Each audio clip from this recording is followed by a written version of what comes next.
So this is Mission Week, and we're delighted to reflect a little bit more deeply, especially on maybe the history of our mission, which might give us some insight into where we are now historically and where we might go into the future, from the present into the future, as we hear a little bit about how Jesuit education became Americanized, with European Jesuits coming from several different places, very often being tossed out of, exiled from the countries they were in, coming to parts of the United States and adapting their system of education, their style of education to a whole new context.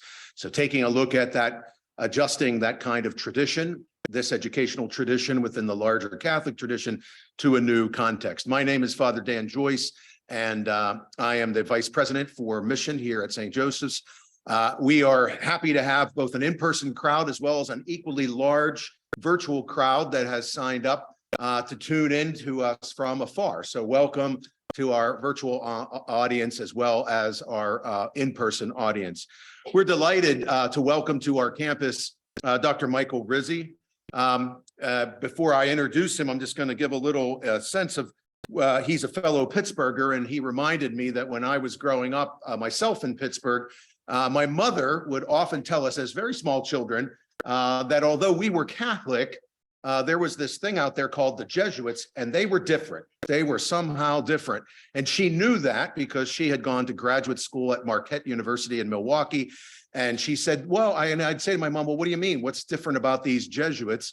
And she'd say, well, they just do things differently. And one of the things she pointed out, she said, for example, you can go to a mass led by a Jesuit and you will get the best 5-minute homily you ever had. Well, I need to tell my mother that I'm still looking for that 5-minute homily, because I don't know no Jesuit that goes under five minutes or less. They usually go quite longer, including myself. But she did say there was something qualitatively or stylistically different about this Jesuit education that she certainly encountered in the 1950s in Milwaukee, and certainly any number of her children experienced in other parts of the country as we've gone on to American Jesuit schools. It's part of a larger network, of course, of almost 2.3 million students around the world, and there are Jesuit schools in almost every corner of the world, almost every country. And so this particular tradition has been interpreted in many, many different and new contexts. And we're going to hear a little bit about how it had happened here throughout the history of the Jesuits in the United States from Dr. Michael Rizzi. We welcome Dr. Rizzi, again from Pittsburgh, his home. He is the author of a new book called Jesuit Colleges and Universities in the United States, A History. And he comes, and that is put out just this last fall by Catholic University Press. His work has appeared in the Newman Studies Journal, the Journal of Catholic Education, and the Journal of Catholic Higher Education, as well as in other locations and other journals. He holds a bachelor's degree from the School of Foreign Service at Georgetown University, a master's degree in political science from the University of Pittsburgh, and a doctorate of education also from the University of Pittsburgh. He has more than 15 years experience in higher education management, including most recently serving as the assistant dean, an assistant dean at the University of Pittsburgh. There are many, many other things we could say about Dr. Rizzi, but with no further ado, I just want to introduce him and get to our exciting topic. Thanks, Michael. Yeah. Thank you very much. So I've got this wireless mic on. Can everyone hear me okay? All right. Well, it's such an honor to be here at St. Joe's, one of the most historic Jesuit colleges in the entire country. And I want to thank Father Dan, and I want to thank Eric and all the others who invited me here today and made it possible for me to come. I wrote this book about Jesuit colleges and universities, and a lot of people have asked me why. Why did you write this book? And I can only say that I was surprised that this book didn't already exist, because the Jesuits were some of the most important educators in the history of our country, Catholic or non-Catholic. And they were pioneers in educating a lot of the people who needed the help, such as first-generation college students, immigrants. So the fact that there was no book that told the story of all Jesuit higher education really surprised me. But then, as I started to do the research for the book, I realized why nobody had ever written this book, because there was an absolute overwhelming amount of information to try to make sense of. A lot of topics in history suffer from too little information. But when you're talking about the Jesuits, you're talking about too much, because there were literally hundreds of thousands of people in American history who have been touched by American Jesuit education. The Jesuits operated schools in every region of the country, and they opened schools in every possible circumstance, from the Revolutionary War to the Civil War to the Industrial Age and beyond. The Jesuits had their hands in absolutely everything in American history, from slavery to emancipation to immigration to first contact with Native Americans, the labor movement, the Great Depression, World War II, the Cold War. In fact, if you were to choose one group of people, not just a Catholic group, but one group of people who had their hands in almost every major theme of American history, the Jesuits would be a pretty good choice. Now, as I was researching this book, I did learn two things that were a little bit discouraging. One of them was that there were actually a lot more than 27 Jesuit colleges in American history. The number that you hear about a lot, the sort of conventional wisdom, is that there are 27 Jesuit colleges in the country, and that's true today. But that doesn't account for all of the schools that came and went and have closed over the years. And I actually count that there were 54 different colleges and universities that the Jesuits have operated since 1789 in this country. And that, by the way, is just my count. It's just, schools that I think meet the definition of a college, because at one point or another, they offered bachelor's degree programs. Some of them have closed, some of them still exist, but they're high schools and they no longer offer bachelor's degrees. Now, a lot of people at Jesuit schools are basketball fans. So when I was trying to research the history of the Jesuit colleges, I kept thinking about it as kind of like the NCAA tournament, where they always talk about the last ones in and the first ones out. And they're trying to figure out what met the definition of a college. Well, it was always sort of the last ones in and the first ones out. Some schools maybe were colleges and some schools weren't. It was almost like being a detective going through the records and trying to piece together a story that some people have forgotten. Now, the second thing that I learned while I was researching this book that was a little bit discouraging was that there was actually one person who tried to write a comprehensive history of all Jesuit higher education once. His name was Father Gerald McKevitt. He was a Jesuit at Santa Clara University in California. And this is true, he actually died before he could finish the book. So that was a little discouraging, but I kept at it, and luckily the book came out just last fall. So what are some of the contributions that Jesuits have made to American higher education? Well, you couldn't list them all on one slide, but here are just a few. They offered the first bachelor's degree and first master's degree west of the Mississippi. They offered the first bachelor's degree on the West Coast. It was the first business school, the first law school, and the first medical school west of the Mississippi. They had the first professional school of international affairs, and they were the first college of any kind in some of America's great cities like Washington and San Francisco, St. Louis, Omaha. They had early scientific experiments in flight and seismology. They had the first African-American president of a predominantly white institution, and that was Father Patrick Healy, a Jesuit who led Georgetown in the 1870s. And Georgetown, a Jesuit school, was the first American university to hire a full-time Muslim campus minister back in the 1990s. And that's just a few of their achievements. So we should talk first about how did the Jesuits build this very large network of schools. Well, the most important thing to know about the Jesuit network is that it is not monolithic. There were a lot of different groups, ethnic groups of Jesuits who came to this country at different times in American history. And a very famous historian, Philip Gleason, described it as a hub and spoke model. So the pattern was this: every time a new ethnic group of Jesuits arrived in this country, they would start a school, a college. And that college would be their base of operations from which they expanded. And whenever that college got big enough and strong enough, it would lend out some faculty and some resources to start another school. So that means there's actually a very clear family tree of Jesuit schools where most Jesuit colleges in this country can trace their roots back to one of 5 different ethnic groups, one of 5 different core universities. Now, right here on the East Coast, the first Jesuits to arrive were English Jesuits, and their first school was Georgetown back in 1789.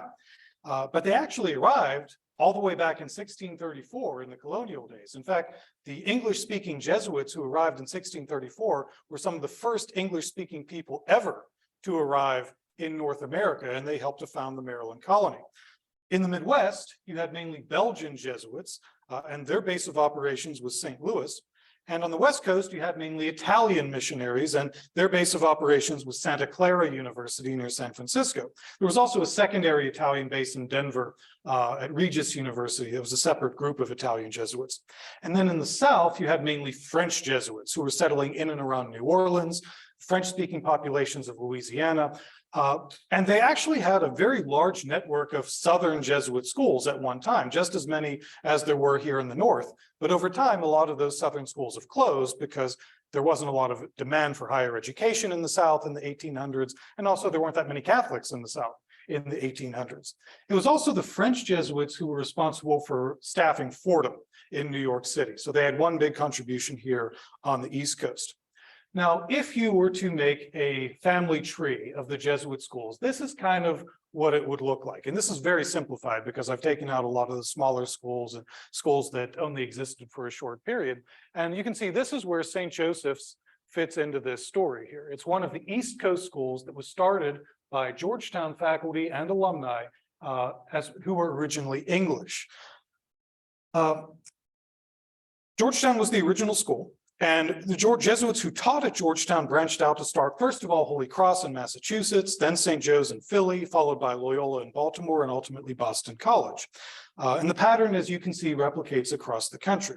So the question is, why? Why did the Jesuits build so many schools, and why didn't they just leave well enough alone?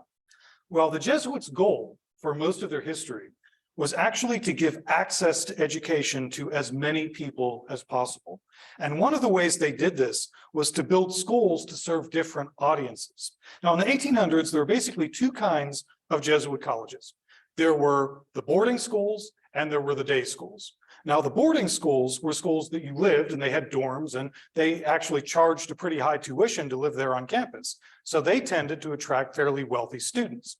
But then you had the day schools, and the day schools were schools that obviously didn't have dorms. They just served commuter students, and a lot of them were located in the middle of Catholic neighborhoods. They were located in the middle of downtown neighborhoods that were easily accessible to walkers and public transit. Now, the Jesuits definitely have a reputation around the world for serving elites, but I think what's often overlooked is how much effort the Jesuits put into serving the poor. The boarding schools, of course, were always expensive. The day schools were usually free. And they replicated the experience at the boarding schools as best they could. They followed the same curriculum. You just didn't live there as a student, you commuted, and that kept the costs down and it allowed them to keep the tuition down. Now, if we were to zoom in on the East Coast, in the 1850s, this is what the Jesuit network looked like. You can see that they had 4 boarding schools: Georgetown, Holy Cross, Fordham, and there was a small school in Maryland, in Frederick, Maryland, called St. John's College, which did not survive. Now, you fast forward from 1850, just about a few decades, and all of a sudden, this is what the Jesuit network looks like. All of the new additions, as you can see here, are day schools. They're all cheap, relatively inexpensive, or free schools. And you can see it looks like an awful lot of duplication, doesn't it? Because the Jesuits sometimes built a second college right next to their main boarding college. This is, of course, where St. Joseph's fits into the story. It was one of many Jesuit schools that was built in the inner city, built schools in close proximity to the boarding schools. And sometimes the tuition that was charged at places like Georgetown and Holy Cross ended up supporting some of the schools like Boston College and Loyola and St. Joe's that didn't charge tuition. Now, St. Joe's is one of what I call the 4 Sisters of the East. 4 Sisters of the East, and those are not only St. Joe's, but also Loyola in Baltimore, Boston College, and Gonzaga College down in Washington, D.C. All 4 of these schools have a very common origin story. All 4 of them were founded in the 1850s, and all 4 of them were originally a single building campus downtown next to a church in a very tight urban area. And all of them were tuition-free or reasonably low tuition. In the case of St. Joe's, the fact that it was able to get away with not charging tuition had an awful lot to do with the fact that it had a very generous donation from the Drexel family here in Philadelphia.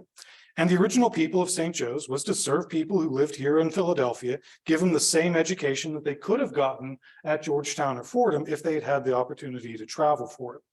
And that's a little bit ironic, of course, considering what some of these schools have become, right? You know, BC today is one of the most expensive colleges in the country, but it wasn't always like that. At one point, it was a place for poor Irish immigrants who couldn't afford to go to Holy Cross, which was a couple hundred miles away. Gonzaga down here in DC was originally the same, but nowadays it's no longer a college, it's just called Gonzaga High School. And the main reason for that is it was just so close to Georgetown, it could never develop in the same way as Loyola and St. Joe's and Boston College did. Now, we could do the same thing here in the Midwest. And I won't belabor this point too much, but this is what the Midwest looked like in the 1860s. You had the permanent base for the Belgian Jesuits here in St. Louis. Jesuits are also here in Kentucky, they're in Cincinnati. And then there's a small school out in the middle of nowhere in Kansas called St. Mary's College, which was originally a Native American school, but was just taking baby steps toward becoming an accredited college at the time. Now, you fast forward a couple decades, and boom. Jesuits have done the same thing here in the Midwest that they did in the East Coast. They open up a whole bunch of free or reasonably cheap boarding schools or day schools in places like Chicago and Toledo and Cleveland, Milwaukee, Detroit, and Omaha. And they've also done what they did here on the East, which is build colleges right next to their existing colleges. They actually had a second college in St. Louis called Regis College for a while, even though obviously it would have been competing with St. Louis University for students. Now, the schools, a lot of these schools obviously didn't survive, but the schools that did survive were schools like St. Joe's that were in big urban areas where they had a lot of students to serve and a lot of potential donors to help keep them afloat. Now, let's talk about the Americanization of the Jesuit curriculum. Now, as we go through the history here, this is the image I want you to keep in mind. Jesuit schools were often like acrobats walking a tightrope. They were trying to balance their Catholic tradition and their American identity. Basically, what they were was a European educational tradition transplanted onto American soil. And they were constantly being pulled in two directions at once. On the one hand, you had American governments, state governments, and regulators and accreditation agencies, and also just basic student demand that pushed them to follow the standards here in this country. And then on the other hand, you had Catholic authorities in Rome that tried to keep them as close as possible to their European roots. And that gave them a really unusual dual mission. They were trying to be just as good as mainstream American colleges, but they served people who were usually unwelcome at mainstream American colleges, particularly the poor, particularly first-generation immigrants and first-generation Americans. Now, the goal was to help those immigrants advance economically in US society while also helping them to keep a distinctive cultural identity and religion. And so they had this unusual dual mission of promoting economic assimilation into the country while discouraging cultural assimilation in this country. So what did a traditional Jesuit curriculum look like back in those days? Well, the very first Jesuit school was actually founded in 1547 in Messina in Sicily. And within 50 years, there was a whole network of Jesuit schools all around Europe, and they needed a standardized curriculum. And that was what was called the Ratio Studiorum, which was first published in 1599. Now, Ratio Studiorum was actually one of the first standardized sequential curricula in the history of the world. It was one of the first systems where you actually had distinctive grade levels. Now, we take it for granted today that you have first grade, followed by second grade, followed by third grade, and then so on and so on. But back in the 1500s, education was a lot more haphazard than that. In many respects, we can thank the Jesuits for that concept that you master a certain amount of knowledge, and then when you do, you move up to the next level of knowledge. The Jesuits were among the very first people ever to popularize that system and use it on a big scale. So the Ratio Studiorum had a 7-year plan of study. And just like we use the terms freshman, sophomore, junior, and senior to talk about the 4 years of college, they also had nicknames for the 7 years. Now, year 1 was called rudiments, and this was kind of comparable to what we would think of as like your freshman or your sophomore year of high school. Year 2 and 3 and 4 were called third humanities, second humanities, and first humanities. And those years taken together were roughly the equivalent of what we would think of as a high school today. And then when you get into the college level curriculum, you have year 5, which was called poetry, year 6, which was called rhetoric, and then year 7, which was called philosophy. Now, not every Jesuit school offered all 7 years. Some of them only offered the first 2 or 3 years, and after you exhausted that, then you were supposed to transfer to a more senior Jesuit college. So some schools were kind of like junior colleges, and only the very, very best schools offered year 7 philosophy, which was kind of reserved for people who were trying to become Jesuits themselves or becoming college professors. Now, most of the people who were in this system did not finish all 7 years. In the United States and in Europe, most people did not graduate from Jesuit schools. A lot of people spent only 1 or 2 years in the system, and then they left without a degree. And that was not considered unusual at the time. They still would have considered themselves proud alumni of the school. So what did you study during all this time? Well, there were 3 major subject areas that you would have studied under the Ratio Studiorum curriculum. The first is philosophy. I don't think that should come as a surprise to anybody. That stayed true ever since the 1500s. Then you had what they would call natural philosophy, what we would call science. And then lastly, you would have Latin and Greek, and a very, very big chunk of your day would have been spent learning Latin and Greek. And every year you get more and more complex grammar puzzles, you get more difficult authors to read like Homer and Virgil and Cicero. And the goal of all of this is what the Jesuits called eloquentia perfecta. That was the end goal of any Jesuit education. The idea was that by the time you finish the Jesuit curriculum, you should be able to speak articulately, you should be able to give public orations, give speeches, quote great thinkers, and just be kind of like a humanist, you might say, a man of the people. Now to us, this all sounds pretty old-fashioned, right? I mean, this is the kind of curriculum that, you know, if you were majoring in this today, your relatives would say, what are you going to do with that major, right? Well, actually, there was a scholar named Hahnemann who pointed out that back in the 1500s, this was actually a very career-oriented form of education, because this is the kind of stuff you needed to know if you wanted to advance in European society. This is what the rich people knew. This is what kings and nobles knew. And nobles had private tutors to teach them these things. Poor people didn't. The Jesuits were basically democratizing education and bringing the trappings of elitism to everybody. And they made some enemies as a result of that. They were teaching peasants to talk and walk with kings. They were bringing all the tools of nobility to the masses. So what was it like to actually be a student on the day-to-day basis back in the old days? Well, back in those days, you had a 6-day week, not a 5-day week. And they had half days on Wednesdays and Saturdays. So that was the major difference in terms of the schedule. The school year would go from September all the way to July. So you only had 1 day off per week, and you only had 1 month off per year.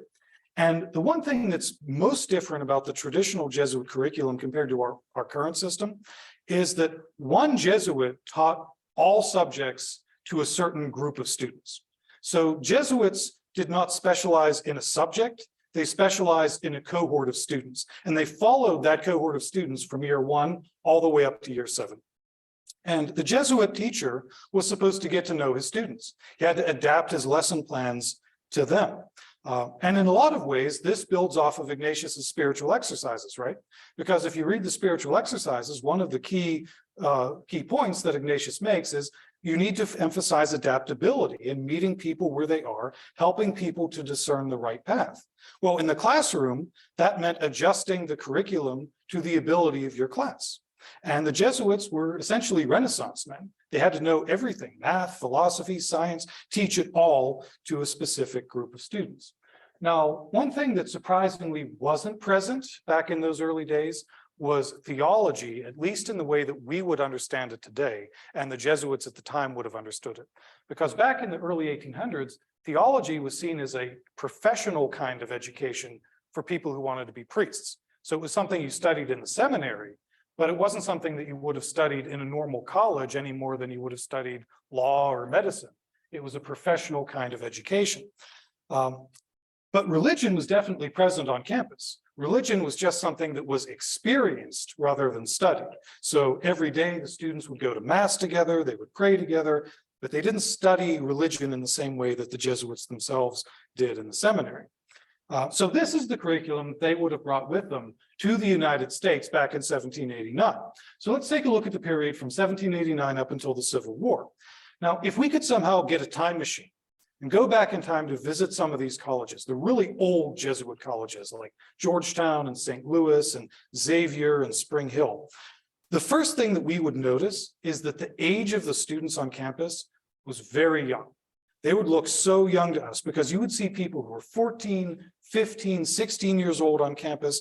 In fact, there were records that show the Jesuits admitted students as young as 8 to their colleges back in the 1800s. And that was not unusual, by the way. That was not unusual because if you could go and visit Harvard or Yale in the early 1800s, you would have seen the same thing. The age that was considered appropriate for higher education back in those days was a lot younger. So you'd look around at these colleges and you'd say, this looks an awful lot more like a high school than a college to me. The other thing that's notable is that they were religiously diverse for the standards of the time. You know, Georgetown was about 25% Protestant in its first graduating class.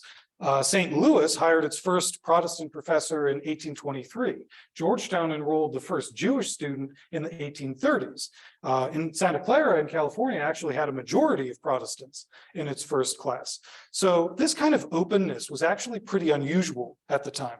A lot of colleges in the country were still very denominational, still very sectarian. Princeton was Presbyterian school, Harvard was a Puritan school, Yale was a Congregationalist school, and a lot of them still limited their enrollment to people from their own congregation. So the fact that Jesuit schools were open to students who were not Catholic was actually quite unusual for the time.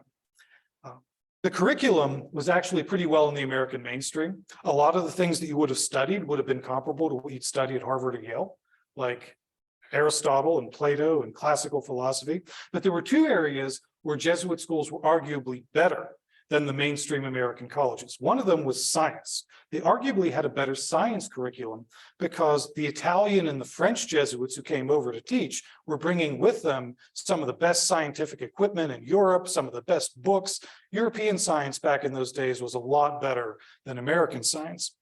They were also a lot better in terms of foreign languages.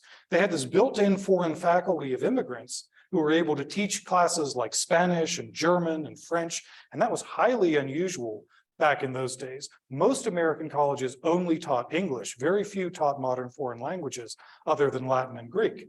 The fact that the Jesuit schools were actually teaching Spanish and French in this very early day was quite unusual. And of course, they taught English as well, but the majority of the students and the majority of the professors did not speak English as a first language. Now, one of the ceremonies that you would have sat through as a student at the time was something called reading of the marks. And every time I read about this, a chill goes through my spine, and I'm so glad that I am not a student at a Jesuit school back then. Because what happened in the reading of the marks is it was a ceremony where the whole school got together once a month, and the president of the school would call out the names of every student by name in order of the grades they had gotten in the past month. And the purpose of this was to reward the people who had done the good job and also to publicly shame the people who had not done a good job and encourage them to work a little bit harder. At the end of every school year, you actually had what was called an annual exhibition, which was kind of like a science fair and a debate competition all rolled into one. If you were one of the best students of the year, you got invited to actually demonstrate science experiments in front of the community, give a public oration in Latin. People from the public were actually invited to attend this. It was a really high honor to be invited to participate in the annual exhibition. And in terms of extracurricular activities, you had 3 extracurricular activities that were standard at every Jesuit college. Every school had a drama club. Jesuits were big on theater. In fact, Georgetown claims that it has the oldest college drama troupe in the entire country that's continuously performing. Now, they never actually made this into a major back in those days. They just thought of it as an extracurricular activity, but they were really big on Shakespeare and theater. The other thing was a sodality, and this was a really prestigious thing to belong to. It was a religious club that was only open to the most pious students on campus. You would commit yourself to saying the rosary every day at recess. You would have extra prayer. It was a religious group, and it was a very selective group. And then you had the debate society. Every school had a debate society. Some of those still exist today, and they were just an opportunity for you to practice your public speaking outside of class. Now, the other thing that a lot of Jesuit schools did offer, including St. Joe's, was what they called a commercial division. And the commercial division was roughly the comparable to what we would think of as a business school. It was seen as a lower track for students of lesser academic ability. And in fact, they didn't even get a degree, you just got a certificate. But you would study things like accounting and bookkeeping and business skills that you needed to actually get a job. Now, a lot of the Jesuits back then didn't like the fact that their schools were offering a commercial track, and they tried to get rid of them. The big fear was that students would leave a Jesuit school with only having learned, rote accounting and business skills without actually learning about the morals and the ethics that are necessary to be a good human being. But occasionally when Jesuits did get rid of the commercial track, then they would lose so much tuition that they had to bring it back. So the commercial divisions were kind of like the first business schools. Now, one final note about the Jesuit schools back in this day, this is something that directly affects St. Joe's. The president of a Jesuit college had a 3-year term, and that was standard. Now, if you're a really good president, you might actually serve 2 consecutive 3-year terms, but hardly ever did a Jesuit spend more than 6 years in the president's office. So they had to move around a lot. And a lot of schools, including St. Joe's, benefited from this. So for example, this is Father Burchard Villager. He was the president of St. Joe's back in the 1880s, and he was the one who actually resurrected St. Joe's after it had been dormant for a period of about 30 years. Prior to becoming the president here, he had already been the president at Santa Clara University and the University of San Francisco, a lot of other Jesuit places. So he had a ton of administrative experience, and he was probably the best person imaginable to bring the school back to life. He's the person who built Jesuit Church in North Philly, for those of you who are from that area. And he had decades of leadership experience by that point. Now, let's go forward to the 1860s to the 1910s. Now, this is an era when American higher education just significantly changed, and it focused a lot more on things like applied science. The first reason is that in 1862, you had the Morrill Act. The Morrill Act is the federal law that started land-grant universities like Penn State. And the whole idea here is that the federal government gave land to the states. The states could then sell that land on the condition that they used the proceeds to build a university. The catch was the university had to focus on things like practical science, agriculture, engineering, business, things that the country actually needed as it was expanding.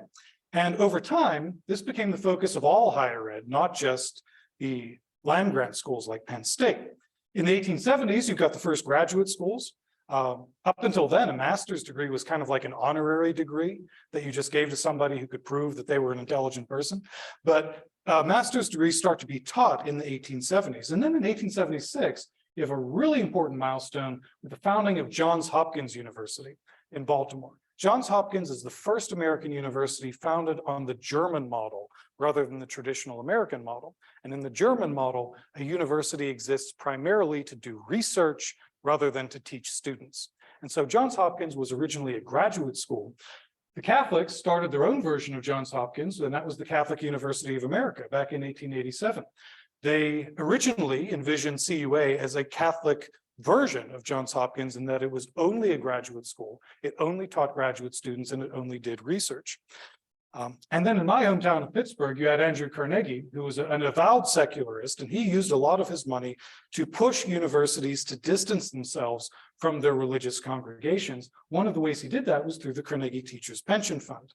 Now, if you were to take a look around at the country at this time, this is a period where a lot of Protestant universities are going through a big reckoning. And you could take, for example, the Methodists. So the really great Methodist universities in this country, Boston University, Vanderbilt, Northwestern, Syracuse, USC, Duke, all Methodist schools. But back in these days, they all gradually reduced the number of Methodist clergy on their boards so that they could qualify for Carnegie Pension Fund money. Now, the Catholic schools, including Jesuit schools, were a little bit more conservative, and they maintained clerical control, but the tide was definitely starting to turn.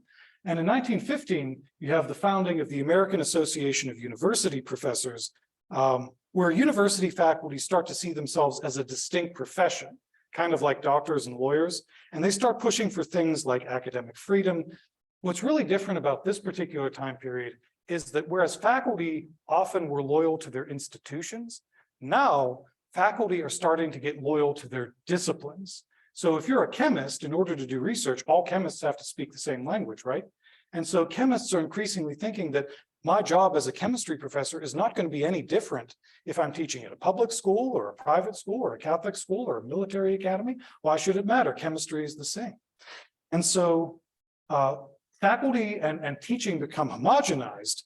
And loyalty to the discipline replaces loyalty to the institution.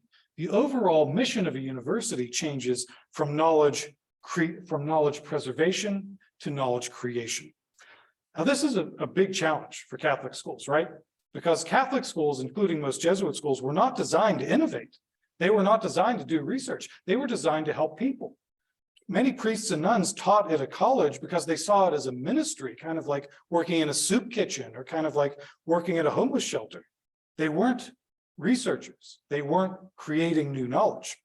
So all of these changes can really be boiled down to one word: specialization. Faculty start to specialize in a specific field. And as I already mentioned, that was the exact opposite of Jesuit higher ed, because Jesuits didn't specialize in a single field. They taught everything. Now, one of the ways this came to a head was in the 1890s through this man, Charles W. Eliot. Charles W. Eliot was the longest serving Harvard president. He served as president in the 1800s for about 40 years.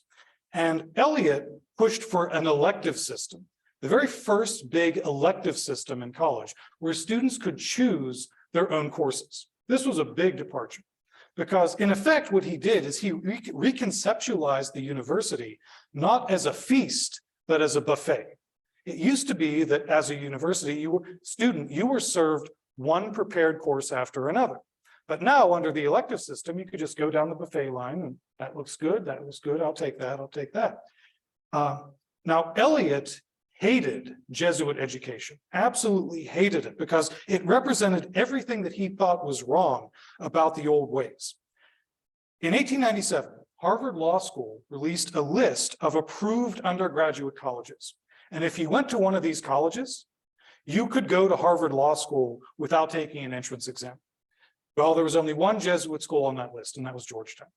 All the other Jesuit schools, including BC, which is right down the street, were considered inferior.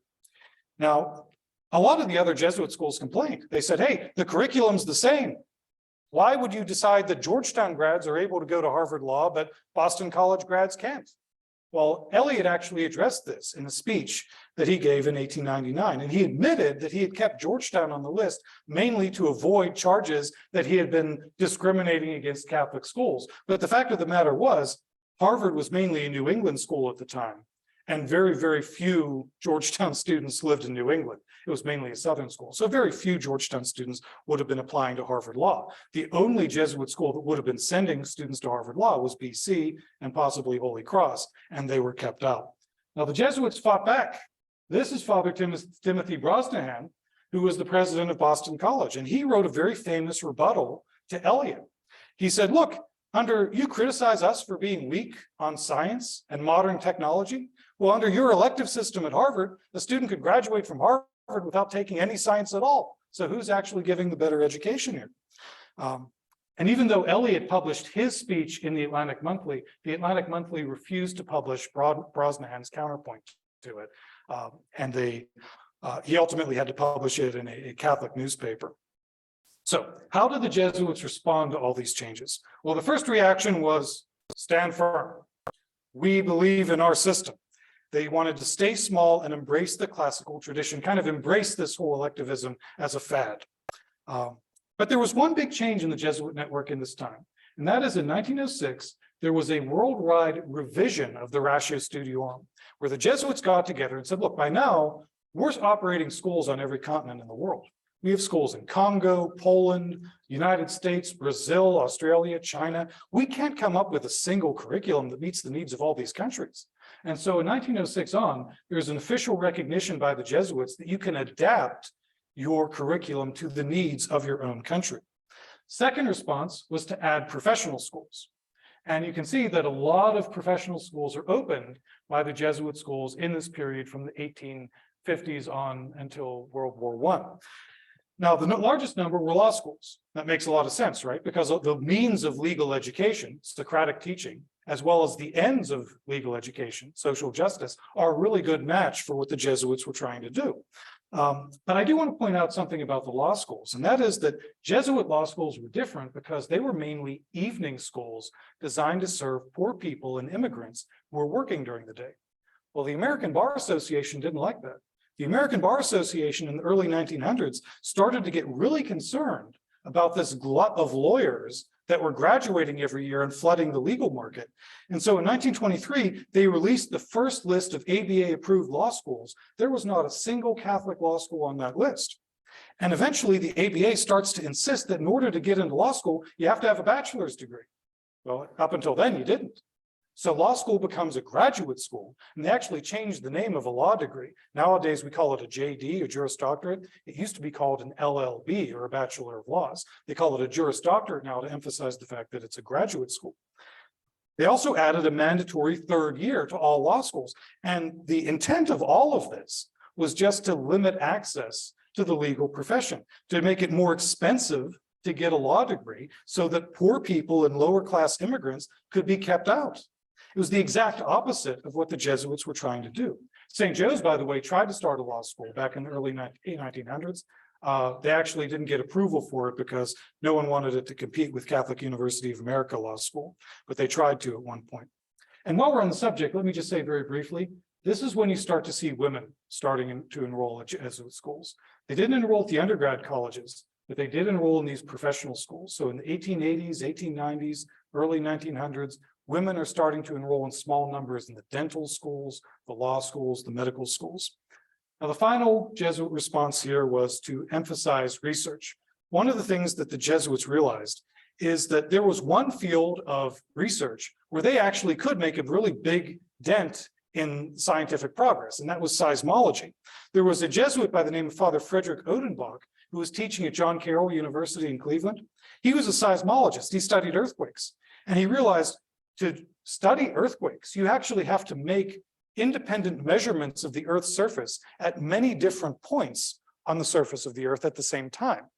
Now, the Jesuits have a ready-made network for this. They have colleges all over the country. So what if each Jesuit college had a seismograph that would then report the data back to a centralized database in St. Louis? That's the origin of the Jesuit Seismological Association. And this, for many years, was the most important seismological research center in the entire world. It was the most advanced source of data on earthquakes in the country, up until about the middle of the 1900s when the US government replaced it. Now, by the early 1920s, this is what the Jesuit schools start to look like in terms of their enrollment. They're still serving relatively young students, but now high school was starting to become a normal thing.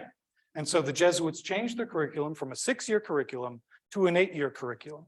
First 4 years are defined as the high school, second 4 years are defined as the college. And the high schools are a lot bigger in terms of their enrollment than the little colleges. And then you've got these professional schools, which are actually very big as well. Also around this time, this is when you have the move to new campuses. So remember, schools like St. Joe's started out in the middle of downtown areas where it was really, really tight. It's designed to be convenient for students who lived in the city. But when the time came to expand and people started to expect things like dorms and green space and athletic fields, these little downtown campuses didn't have any room. And so the only thing they could do is move out to the suburbs. And that's what a lot of schools did, including St. Joe's. You guys used to be over on the Jesuit Church campus, where St. Joe's Prep is today. Right around this time, you start moving to Overbrook. And this was interesting because it gave a lot of the campuses a blank slate for beautiful architecture. So you ever notice the similarities between Barbelin Hall on this campus and Gasson Hall, the main building on Boston College? Now, these schools, these buildings were not designed by the same architect, but they were built at about the same time, and they were built at almost an identical purpose.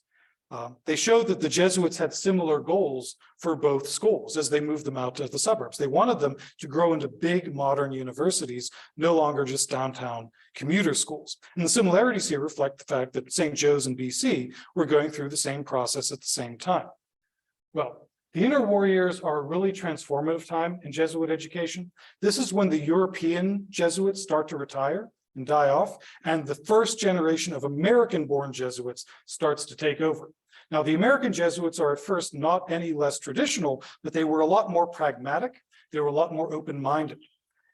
There were a couple of things that really affected education at this time, and it was, first of all, the rise of the accreditation agency. Accreditation agencies decided whether your school was good enough to give degrees or not. And there were certain standards that you had to meet. Now, the accreditation agencies had 3 main gripes with Jesuit schools. Too few Jesuits had PhDs. They were very, very weak financials. They didn't have a lot of money. And they were still affiliated with high schools, which was considered beneath the dignity of the colleges. So they said, look, you want to have our approval, you got to get more faculty, Jesuits with PhDs, you got to raise more money, and you got to ditch the high schools. Now, this was having some real effects on the enrollment, by the way, because a lot of Catholic students were deciding at this time that they would rather go to public schools. In fact, in 1919, at the University of Illinois, there were more Catholics enrolled at the University of Illinois than all the Catholic schools in Illinois combined. So this is something that was starting to actually affect the schools. Now, this is the response that the Jesuits had. Well, first of all, you said we don't have enough PhDs. Well, look, we went to seminary. We spent 6 to 10 years learning how to be a priest. Surely that should be considered the equivalent of a PhD. The problem is a lot of the seminaries where the Jesuits went were not actually accredited to give degrees, and so they weren't recognized by these accrediting agencies. In terms of the money, well, honestly, the Jesuits would have had a lot more money if they hadn't built schools in every single corner of the country. But remember, their goal was to serve as many people as possible, not to build the most stable financial universities as possible. So the Jesuits argued that they have what's called a living endowment. Sure, they don't have big money, big cash reserves, but they had priests who worked for nothing. And surely that had to be worth something. And a lot of accrediting agencies did buy that argument. And honestly, it's just my opinion, but I think that one of the reasons why the Jesuits had so much trouble raising money is that they tended to have this sense of permanency. You know, the Jesuit tradition is an ancient tradition. It's 500 years old. And I think even back then, if you were a student, they really emphasized the fact that you were part of this ancient tradition. And that was something to be proud of. But it also made it seem like it was going to go on forever and ever, and you didn't have to contribute a lot of money to it as a donor, right? Honestly, I've been in higher ed for 15 years. The best description of working in higher ed that I have ever heard, for those of you who might want to get into this field, it actually comes from the movie Men in Black. There's a scene in that movie Men in Black where Will Smith fires a laser gun at an alien, and Tommy Lee Jones runs up to him and says, "Why did you do that? You can't fire your gun in public. People are going to know we're here." And Will Smith says, "Hey, in case you didn't notice, the world's about to end." And Tommy Lee Jones says, "The world is always about to end. The only reason these people can go about their daily lives is because they don't know about it." Well, I think the same is true at a lot of universities. A lot of universities are just perpetually on the brink of collapse, and the students just don't always realize it. Now, as far as the high school affiliations, many said, okay, we'll separate. We'll legally spin off the high school divisions as their own thing. And that's why most Jesuit schools today have a high school and a university associated with each other. Now, they're no longer legally the same, but here in Philadelphia, you got St. Joe's University and you got St. Joe's Prep across town. Up in New York, you have Fordham University and Fordham Prep. They used to be one and the same, but they are no longer. Now, what about the Roman reaction? Well, this guy is Vladimir Ledachovsky. He was the head of the Jesuit order from 1915 to 1942, and he did not initially like what he was hearing from the American Jesuits. He told them to hire only Catholic deans if they could do it. That was impossible because there weren't enough Catholics to go around. He told them to stop admitting women, which was also impossible because they needed the tuition revenue. Spring Hill College in Alabama actually told Vladimir Ledachovsky, if we can't admit women, we're going to have to close. And his response was, well, then close. Now, there were an awful lot of ways that the Jesuits got around this. For example, in Seattle University in Seattle, they told Ledachovsky, don't worry. The women are only enrolled in our evening division. They didn't mention is that the evening division started at noon. My favorite story is that in the 1930s, Loyola University in New Orleans had a sorority, had a homecoming queen, had a female president of its student body, and had a majority of women in its graduating class. But it was still insisting to Ledachovsky that it was an all-male school. Other places like St. Louis University, they got around it by saying all the women are enrolled in the School of Education, but the men are enrolled in the School of Arts and Sciences.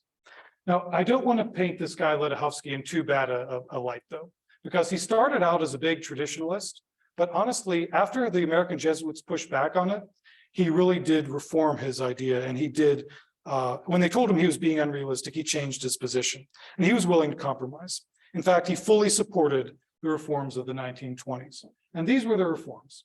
They said, the Jesuits got together in the 1920s and they had a mantra.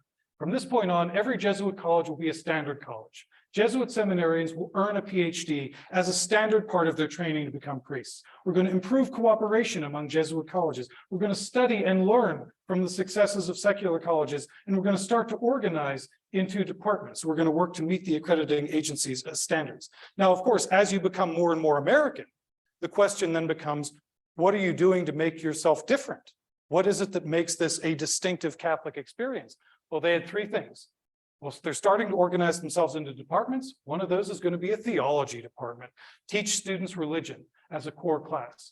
They're going to coordinate themselves on a national level so that each Jesuit school operates a PhD program that could supply all the other Jesuit schools with teachers. And finally, you had what was called neo-scholasticism. This was a philosophy of St. Thomas Aquinas that was basically envisioned as the thing that made Jesuit schools different.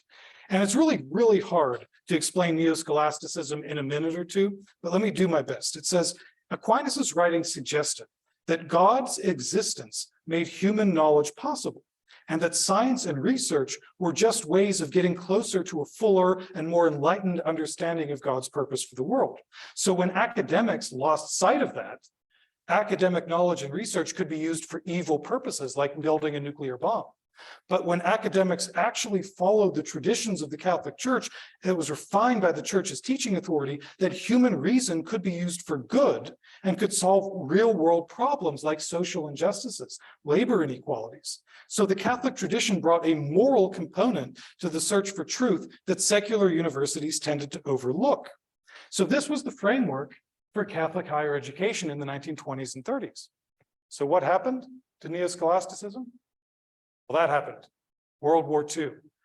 In the World War II, university campuses became military bases. Students became reservists. And the whole curriculum was thrown out the window to accommodate a new curriculum that was approved by the War Department. The calendar was actually accelerated so that people could graduate in 3 years instead of 4, get them to the front lines as soon as possible. The curriculum was changed so that people would study things like languages and engineering that were necessary for soldiers to know. And the influence of the war didn't end when the war itself ended, because here you had the 1945 GI Bill. And what happened here is essentially the federal government was really concerned about the fact that millions of soldiers were going to be coming back all at once into the US labor market. They were afraid that they would overwhelm the job market and there would be another recession. Well, they had the idea, what if we paid for all these people to go to college, keep them out of the labor market for another 4 years, and hopefully in 4 years, the situation will be better.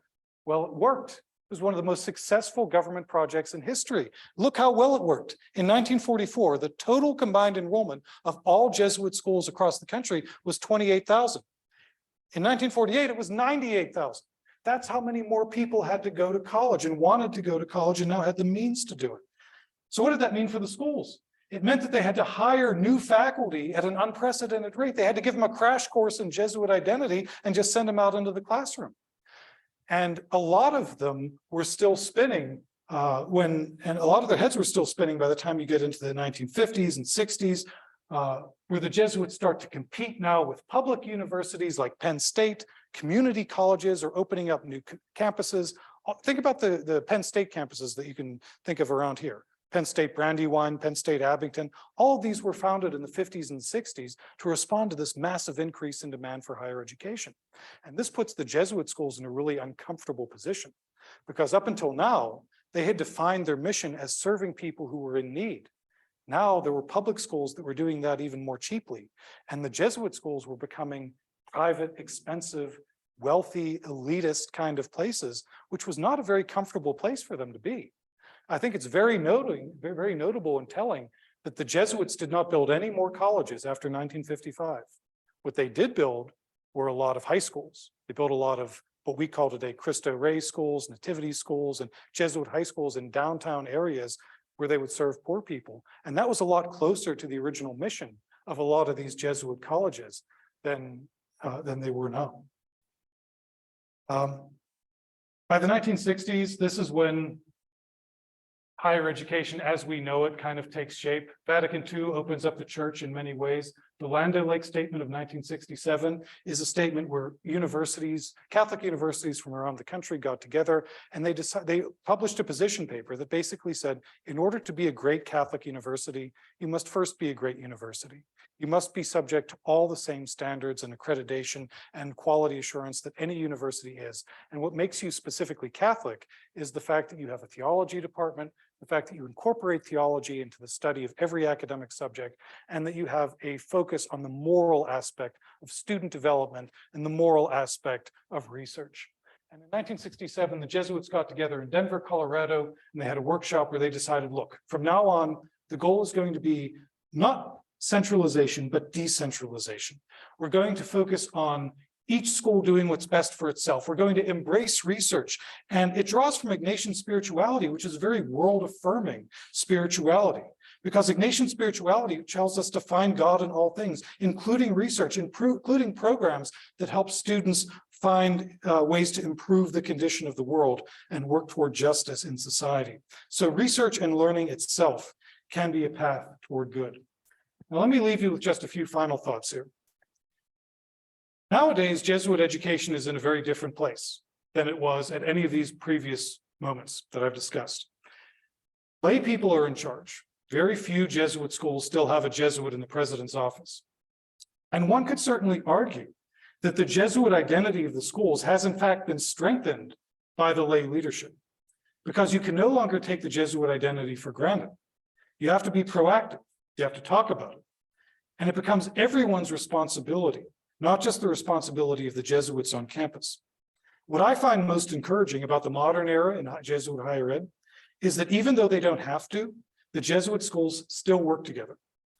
After Hurricane Katrina, when Loyola University in New Orleans was seriously damaged, Jesuit schools all around the country welcomed Loyola students to their campus for that semester. Jesuit schools are still meeting regularly. They're still starting joint degree programs. They're starting prison initiatives to serve the poor people. Loyola University in Chicago just opened what they've considered the first Jesuit community college, called Arrupe College in downtown Chicago. All of you here at St. Joe's are here today because you're obviously interested in this tradition. So let me give you one final thought, and that is to never be discouraged. To keep the Jesuit tradition alive, talk about it. Engage others with it. Highlight the Jesuit identity of this university as one of its greatest assets, as a positive attribute. Don't be shy about it. Don't downplay it to a colleague or a prospective student.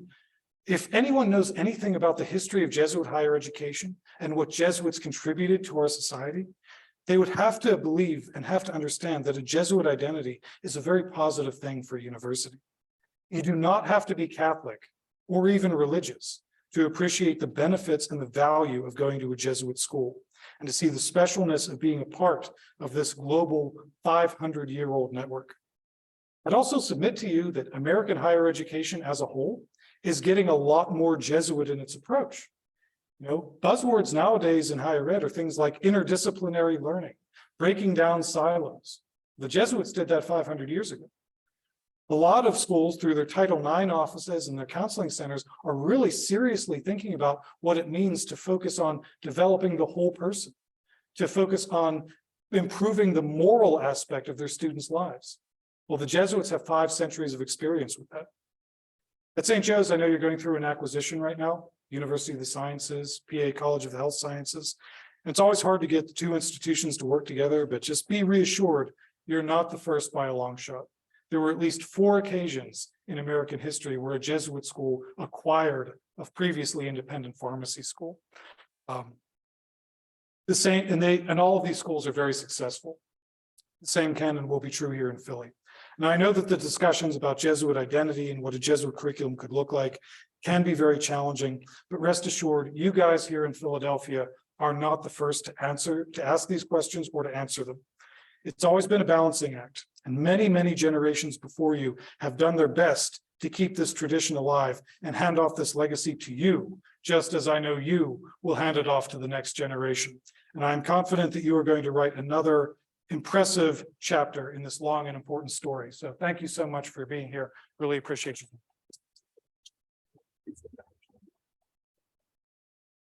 Right. Thank you, Dr. Rizzi. Maybe you, since you have the microphone up to you, and I'll use this microphone. I noticed some people were taking some notes. You may have questions that you would like to ask to maybe focus some of your own thoughts and your reports. But I just thought I have two questions myself. So one of them, well, one, I'll be all right. It's not a question, it's as much as a correction, in the sense that not a correction in a big way, but in the early years of the Jesuits having boarding schools and then day schools.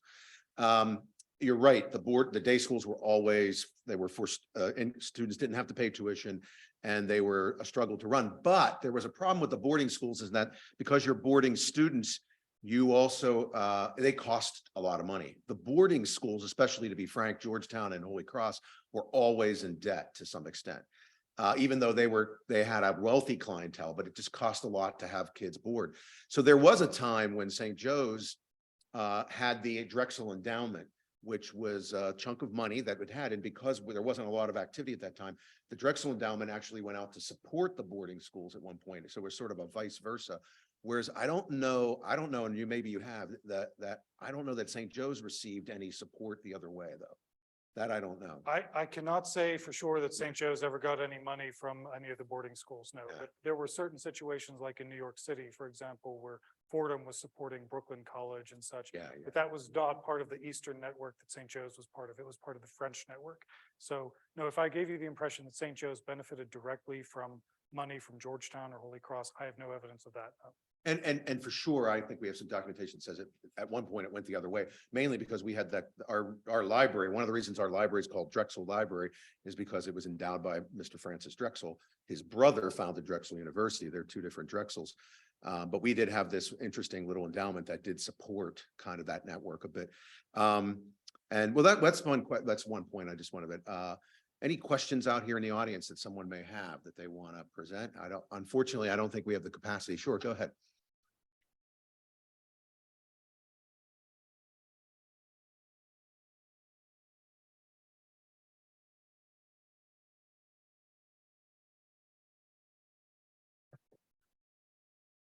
Let me just repeat that question then for our virtual audience. So the question is that if Jesuits schools were taking students as young as 8 years old, was the teaching accommodating that age level? So no, what's actually very interesting about the Jesuit curriculum is that you started at the beginning, no matter what age you were. So if you were 8 years old or you were 23 years old and you had no prior education, you started in year one. And this was even true in St. Ignatius himself. When St. Ignatius was in his 30s, he enrolled himself in school and he sat with young teenagers in class. So that was just the way of it back in those days. So it became an issue as time went on when older students didn't like the idea of sitting in class with what they would call little babies. But it did happen. Thank you. Any other questions? Now, one of the things you mentioned, Michael, was that Jesuit higher education in the 19th century was very concerned with preserving knowledge, which I think you're right about that, especially if it's theological knowledge and some other maybe philosophical knowledge. But there is a long history of Jesuits creating new knowledge, especially in the fields of science, linguistics, and other areas. So was there a tension there, or because there is a definite lots of documentation that would say Jesuits discovered new things, generated new knowledge, but was it sort of a both and maybe? Yes. So there were specific areas where Jesuits really did make a big scientific contribution. One of them was seismology, as I mentioned, but one thing I didn't mention was a very big Jesuit contribution to astronomy. You know, St. Ignatius had an interest in the stars. He liked to pray by gazing up at the stars and meditating. And the Jesuits have traditionally been the curators of the Vatican Observatory in Rome. A lot of Jesuit schools here in this country had an astronomical observatory, and they did some really important scientific research there. One thing that I always found was very interesting in researching these very old schools, a lot of the older Jesuit colleges had libraries, but the libraries were for the faculty, not for the students, because they needed access to the books to do research. But there absolutely were certain fields where the Jesuits were well known as scientists and researchers. Go ahead, Tina.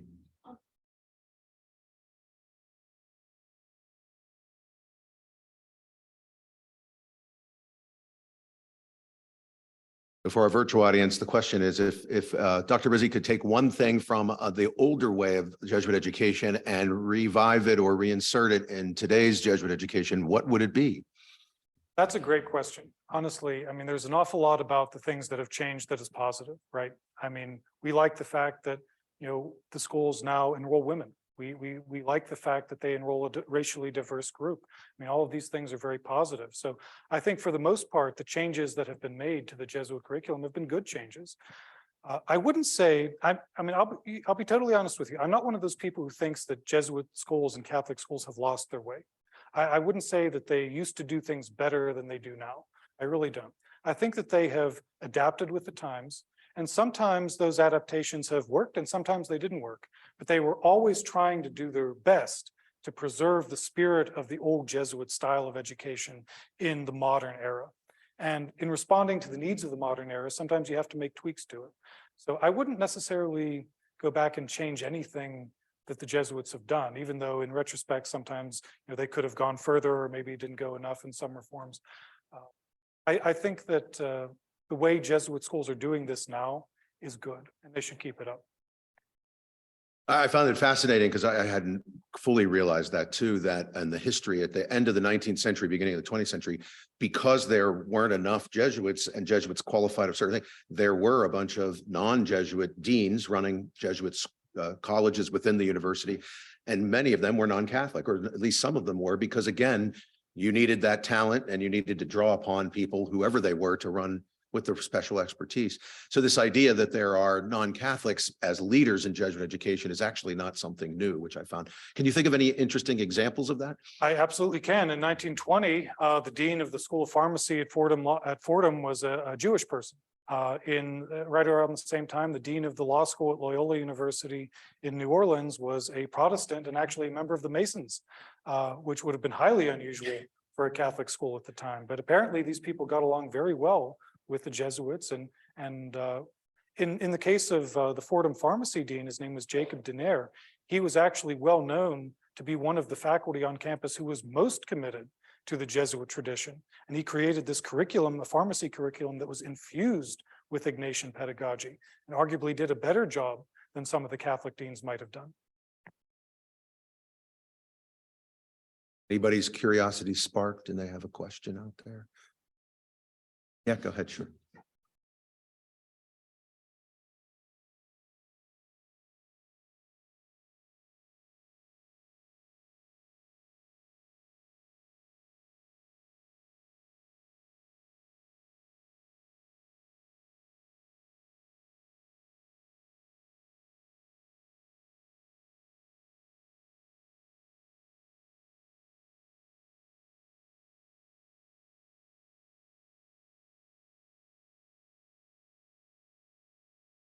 For our virtual audience, the comment was that to thank Dr. Rizzi for this history, because we at St. Joe's too we're in a process of determining what it ought our curriculum be, adjusting to new pressures and new changes, new programs that we now have, and to be able to hear how those adjustments were made throughout the history, but even more recently in the 60s and into the current era.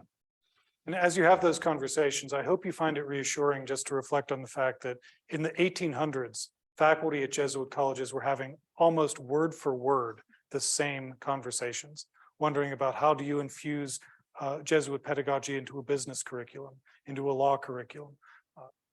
Not new. And every generation does its best. That's all anyone can ask of you. And like I said, you'll hand off this tradition to the next generation, and I'm sure you'll do a good job with it. There are no more questions. I would like to thank Dr. Rizzi again for being with us. Thank you. A little bit for him just to take away. Thank you very much. Got to give a little swag. I appreciate it. And he's going to be on the road speaking at a number of Jesuit schools going forward. His book, of course, by Catholic University Press. It's a great book. It's a really, really easy read. And I don't mean that in a bad way. Thank you. Once you start, you kind of roll, and he organizes it in historical sections in a way that it keeps you going. And what's also useful about that book too is if you are interested in one particular school, you can easily zip to that part of the school in the first era and the second era and the third era, and you can cover kind of the history of your school right through the book in a very user-friendly way. So I recommend the book to all of those who are out there. It's really, really quite an accomplishment. And as he said, the poor guy who tried the first attempt didn't make it, but he succeeded. He's still with us, thank God. And I think we'll be doing a lot more in this field going forward. So thank you, Dr. Rizzi. All right. Thanks, everybody, for being with us. And go Hawks. Hawks.